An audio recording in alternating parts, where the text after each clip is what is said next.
Let's turn our Bible to Genesis chapter 1. I'll read from verse 1. In the beginning, God created the heavens and the earth. The earth was without form and void, and darkness was on the face of the deep. And the Spirit of God was hovering over the face of the waters. Then God said, "Let there be light," and there was light. I will also read Numbers chapter 14. So all the congregation lifted up their voices and cried, and the people wept that night. And all the children of Israel complained against Moses and Aaron. And the whole congregation said to them, "If only we had died in the land of Egypt, or if only we had died in this wilderness." Numbers chapter 14. Verse 3. Why has the Lord brought us to this land to fall by the sword, that our wives and children should become victims? Would it not be better for us to return to Egypt? So they said to one another, "Let us select a leader and return to Egypt." Then Moses and Aaron fell on their faces before all the assembly of the congregation of the children of Israel. But Joshua the son of Nun and Caleb the son of Jephunneh, who were among those who had spied out the land, tore their clothes. And they spoke to all the congregation of the children of Israel, saying, "The land we passed through to spy out is an exceedingly good land. If the Lord delights in us, then he will bring us into this land and give it to us, a land which flows with milk and honey. Only do not rebel against the Lord, nor fear the people of the land, for they are our bread. Their protection has departed from them, and the Lord is with us. Do not fear." And all the congregation said to stone them with stones. Now the glory of the Lord appeared in the tabernacle of meeting before all the children of Israel. Then the Lord said to Moses, "How long will these people reject me?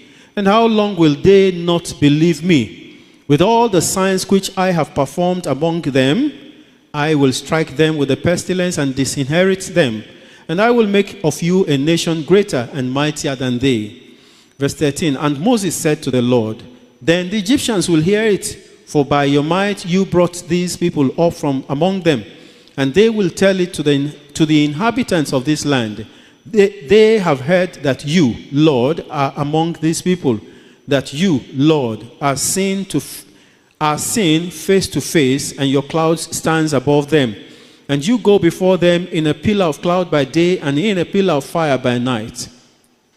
Now, if you kill these people as one man, then the nations which have heard of your fame will speak, saying, 'Because the Lord was not able to bring these people to the land which he swore to give them, therefore he killed them in the wilderness.' And now, I pray, let the power of my Lord be great, just as you have spoken, saying, 'The Lord is long-suffering and abundant in mercy, forgiving iniquity and transgression, but he by no means clears the guilty, visiting the iniquity of the fathers on the children to the third and fourth generation. Pardon the iniquity of these people, I pray, according to the greatness of your mercy, just as you have forgiven these people from Egypt, even until now.'" Verse 20, Then the Lord said, "I have pardoned according to your word. But truly, as I live, all the earth shall be filled with the glory of the Lord.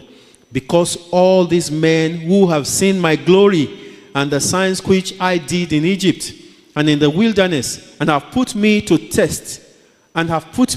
test now these 10 times, and have not heeded my voice, they certainly shall not see the land of which I swore to their fathers, nor shall any of those who rejected me see it. But my servant Caleb, because he has a different spirit in him, and has followed me fully, I will bring into the land where he went, and his descendant shall inherit it." Let's go to verse 26. Okay, let's continue. "Now the Amalekites and the Canaanites dwell in the valley. Tomorrow turn and move out into the wilderness by the way of the Red Sea." Note this verse. Note this verse 25. That instruction was to waste their time. He told them, I asked you to spy the promised land just to give you the evidence that you can take it. And you got all the evidence, still you doubted me. You will pay 1 year for 1 day, for each of those 40 days. Now, they were looking at the promised land. So what God did was asking them to turn back to where they were coming from. So they began to wander. They began to wander so that those years will be complete. Verse 26 forward. And the Lord spoke to Moses and Aaron, saying, how long shall I bear with this evil congregation who complain against me? I have heard the complaints which the children of Israel make against me. Say to them, as I live, says the Lord, just as you have spoken in my hearing, so I will do to you. The carcasses of you who have complained against me shall fall in this wilderness, all of you who were numbered according to your entire number, from 20 years old and above, except for Caleb, the son of Jephunneh, and Joshua, the son of Nun. You shall by no means enter the land which I swore I would make you dwell in. But your little ones, whom you said would be victims, I will bring in, and they shall know the land which you have despised. But as for you, your carcasses shall fall in this wilderness, and your sons shall be shepherded in the wilderness 40 years, and bear the brunt of your infidelity, until your carcasses are consumed in the wilderness. According to the number of the days in which you spied the land, 40 days. For each day you shall bear your guilt 1 year, namely 40 years. And you shall know my rejection. I, the Lord, have spoken this. I will surely do so to all this evil generation or congregation who are gathered together against me. In this wilderness they shall be consumed, and there they shall die. Now, the men whom Moses sent to spy out the land, who returned and made all the congregation complain against him by bringing a bad report of the land, those very men who brought the evil report about the land died by the plague before the Lord. But Joshua the son of Nun and Caleb the son of Jephunneh remained alive, of the men who went to spy the land. Amen. Proverbs chapter 18 verse 21 says, death and life are in the power of the tongue, and those who love it will eat its fruit. This morning I want you to face somebody again to say, watch what you say. Tell that person, mind your mouth. You see that in Genesis chapter 1, there was a crisis. There was emptiness, there was void, there was darkness. There was restlessness. There was disorderliness. There was hopelessness. Whatever it is that you think a man can pass through are already encapsulated in Genesis chapter 1, verses 1 and 2. In fact, verse 2 says, the earth was without form and void, and darkness was on the face of the deep. Please note that the Bible is written for our benefit. I keep telling people, all what is listed here in chapter 1, God could have done them in a split second.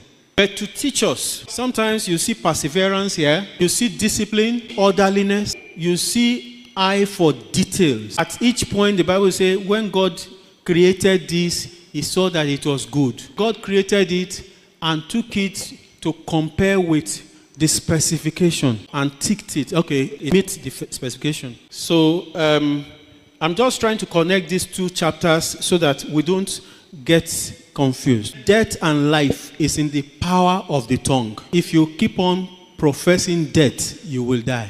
If you keep on professing life, you will live. In contemporary language, some people call it optimism. The other one is pessimism. It's very funny to me as a human being. Numbers chapter 14. Verse 12 gives us a background as to their journey after crossing the Red Sea. On the 20th day of the second month of the second year after they left Sinai, they landed at Paran. It's called the wilderness of Paran. Now, the Lord now, before now he's been talking to them and to really put into action the theories that they have been learning. He directed Moses, said, send the men to go and spy. Etielo, sometimes movie makers, they do premiere. Is that not so? I begin to feel that God was excited. Before all of you get into it, some of you go and see it. Don't forget that this place that we are talking about, God had spoken about it almost 450 years before. In Genesis chapter 15, he told Abraham, I'm going to give your descendants this land. And he told Abraham how long they would wait to enter the land. The fourth generation that would take the land. The Bible said Abraham, by faith, accepted that gift. Hebrews tells us that he lived as a stranger in the land which God had given to him. In Genesis chapter 50, Joseph told the Israelites, he said, God will take you away from Egypt to the land he promised to our forefather, our great-grandfather. Genesis chapter 50, 24 and 25. Joseph said to his brethren, I am dying, but God will surely visit you and bring you out of this land to the land of which he swore to Abraham, to Isaac, and to Jacob. Verse 25. Then Joseph took an oath from the children of Israel, saying, God will surely visit you, and you shall carry up my bones from here. This was around 400 years plus. Is that not so? Consider the faith of Abraham, Jacob, Joseph. Verse 24, he named it. God swore to Abraham, passed it on to Isaac, passed it on to Jacob. Now, Joseph was what generation? The fourth generation. He was telling them, I'm dying. It is possible for you to forget, but I'm not going to forget that God had promised. In fact, he swore. And I believe that is going to take you out of this land. When you are going, exhume my bone. I also want to go into the promised land. So that's the basis of my thought, that God was really excited. And they chose the people that were sent to spy the land of Canaan were the leaders of the tribe. Not mean men. They were men of influence. They were men who knew what they were doing. Not non-entities. They were men who had paid the price of leadership. They followed due process before these 12 men emerged. And they qualified. They went, they inspected, they wrote their reports, but they came back with different reports. Let me quickly tell you that looking through their eyes individually, their reports were right. When people question the veracity of the gospel, you should be able to let them know that when you write from your perspective. No matter how objective you are, there must be a coloration of your background, your prejudices, or your understanding of the situation. If a fireman hears fire, he will interpret it to mean there is fire burning. If a military man hears fire, he cocks his gun. Is that not so? If an HR person hears fire, it means he's supposed to sack somebody. So if three of them will write about anything fire, it will be from that perspective. So looking from their perspective, it's possible they were right. But in this case, their opinion did not matter. When we talk about our relationship with God, our opinions don't matter. Our brain is insufficient to match God's understanding. Like a professor and a primary school pupil, you say they should compare notes. On what basis? So the point is that the men wrote based on their opinion, based on their experience. But that's not the most unfortunate thing.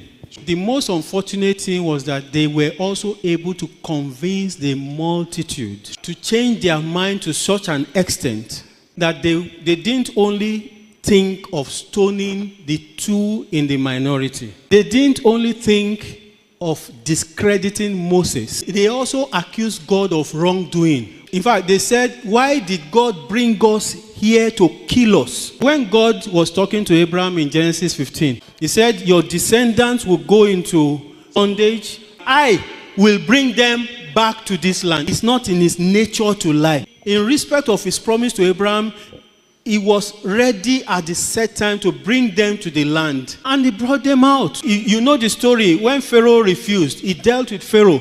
How many plagues did God send to Egypt? 10 plagues. How many times did the Israelites test God in the wilderness? For for each of the 10 miracles, they cancelled it in the wilderness. Is it possible that when they were even crossing the Red Sea, they only left Egypt? Egypt did not leave them. Why is it that the sight of the grapes, the fruit that were brought from Canaan, could not cancel the lettuce and the cabbages in Egypt? Why is it that they didn't remember that it was God who chose Moses for them? It wasn't them that elected a leader. The mere thought of it means that somebody may have been talking to them about a coup. But the most unfortunate thing, in my own understanding, is their decision to go back to Egypt. Not ever minding, is it in their capacity to part the Red Sea, that they passed through somewhere that they didn't open. But you know what? Their pronouncement was a reflection of their thought. Jesus says, these people only praise me with their mouth, but their heart is far. Is it possible that you are like the Israelites? You have left the world, but the world has not left you. Every day, you are always struggling with things of the world. You even have the temerity to tell us, Pastor, leave that jare. Igbagbo inu lo wa.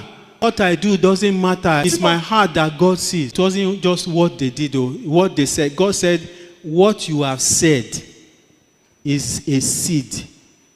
It will germinate and become what you want, not what I want anymore. I'm so concerned this morning. We have Christians who know how to pray, who know how to worship, who know how to serve. But is our heart right with God? What do you say with your mouth? What are the pronouncements you make about yourself with your mouth? What pronouncement do you make about your situation with your mouth? What pronouncement do you make about your children, your husband, your wife with your mouth? All what the Israelites said will happen to them, God said yes. And their fears, He now said it will not happen. One of their fears was our children will become captive. God said no, your children will inherit the land. The way we behave is a reflection of how much we trust God. The servant of the king in 2 Kings chapter 7, he said, even if God will open the windows of heaven, he said, it's not possible for things to become right. But things became right. When God speaks, He will bring it to pass. The situation is grave, discouraging, hopeless, dark, anything negative you can describe it. I just want to encourage you not to lose hope. In situations like this, God still works miracles. It was in situations like this that He brought Samaria out of famine. It was in situations like this that He blessed Isaac. It was in situations like this that He blessed the widow of Zarephath. I just want to encourage you not to, with your mouth, destroy the plan of God for your life. The widow of Zarephath would have missed it if the prophet had not cancelled her negative confession. What did she say? She said, this food for me and my son to eat, and she would have died if not for the word of the Lord. Rachel was at the point of death. And the baby who was coming, she named him Son of My Sorrow. Thank God Jacob was there. God said, please go with your own trouble. He's Son of My Right Hand. I'm painting another scenario. The first one was a personal confession. The second one is a mother's confession or a parent's confession. The last one was Jabez, a man who was meant to be a man of honor, but was struggling. If you are familiar with the Bible, you know that Jabez was a man of prayer. In this place, it was said that he discovered the source of his struggle. He went to meet God. If you look at the calculation, they were not supposed to spend up to 3 years to get to the promised land. Not supposed to be more than 40 days. But you know, it was God that was leading them. It is when God said move that they will move. But that trip, they spent 40 years and lost their life. It wasn't as if they spent 40 years and went into the promised land. They died in that. And during those 40 years, the Bible said, God said, during these 40 years, oh, yes, I've forgiven you. But while you are roaming around, your children will be servants. They will be shepherd boy. People that are supposed to go into the land to inherit the land, they began to do something else that was not in the plan of God for them. Are you in that position? Just in one word. Ask God, who is the giver of all good gifts, to turn your misfortune to fortune.